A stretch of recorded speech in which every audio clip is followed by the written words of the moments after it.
이어서 존 스토트의 신앙생활 가이드입니다.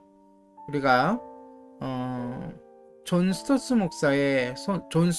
목사의 신앙생활 가이드라는 책에 나오는 내용으로 우리가 함께 공부하고 있는데요. 오늘은 성부 하나님의 말씀입니다. 성부 하나님의 말씀. 그리스도인의 확신의 근본적인 기초가 성자 하나님의, 즉 예수님의 완성된 사역임을 인정한다면 십자가의 예수 그리스도를 신뢰함으로써 우리가 죄사함과 새 생명을 얻었다는 것을 어떻게 알 수 있습니까? 바로 하나님께서 그렇게 말씀하시기 때문에 알 수 있습니다. 성부 하나님의 확실한 말씀이 성자 하나님의, 즉 예수님의 완성된 사역을 뒷받침하고 보증합니다. 요한은 그것을 이렇게 표현하고 있습니다. 만일 우리가 사람들의 증언을 받을진대 하나님의 증거는 더욱 크도다. 하나님의 증거는 이것이니 그의 아들에 대하여 증언하신 것이니라. 아들이 있는 자에게는 생명이 있고 하나님의 아들이 없는 자에게는 생명이 없느니라. 요한일서 5장 9절 그리고 12절 말씀입니다. 성부 하나님께서 우리의 죄를 위한 성자의 희생 제사를 받아 주셨습니다. 또한 죽은 자 가운데서 그분을 살리시고 자신의 우편, 오른편에 앉히심으로 그것에 대한 승인을 공적으로 증거하셨습니다. 그리고 이제 그를 신뢰하는 자들에게 영생을 주시겠다고 약속하십니다.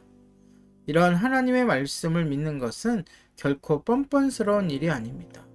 오히려 그것을 의심하는 것이 뻔뻔스러운 일이 아닐까요? 하나님의 아들을 믿는 자는 자기 안에 증거가 있고 하나님을 믿지 아니하는 자는 하나님을 거짓말하는 자로 만드나니 이는 하나님께서 그 아들에 대하여 증언하신 증거를 믿지 아니하였습니다. 또 증거는 이것이니 하나님이 우리에게 영생을 주신 것과 이 생명이 그의 아들 안에 있는 것이니라. 요한일서 5장 10절에서 11절 말씀입니다. 따라서 우리의 확신이 무엇보다도 그리스도의 사역에 관한 하나님의 말씀에 근거한다면 절대 감정에 좌우되지 않습니다. 감정이야말로 우리의 실제적인 영적 상황에 대한 신뢰할 수 없는 거울에 지나지 않습니다. 그것은 마치 시소 같아서 아래 위로 요동하고 또 그네 같아서 앞뒤로 흔들립니다.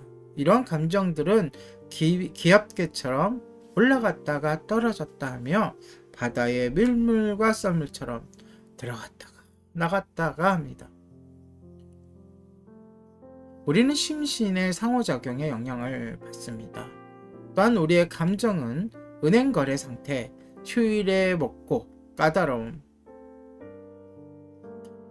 염려와 책임, 그러한 것들의 무게 따위를 그대로 반영합니다. 그래서 성경과 위대한 그리스도의 전기에 나오는 하나님의 백성에 대한 수많은 이야기를 보면 그들은 한결같이 감정에 의지하지 않고 오히려 하나님의 약속을 의지하는 법을 배웠습니다.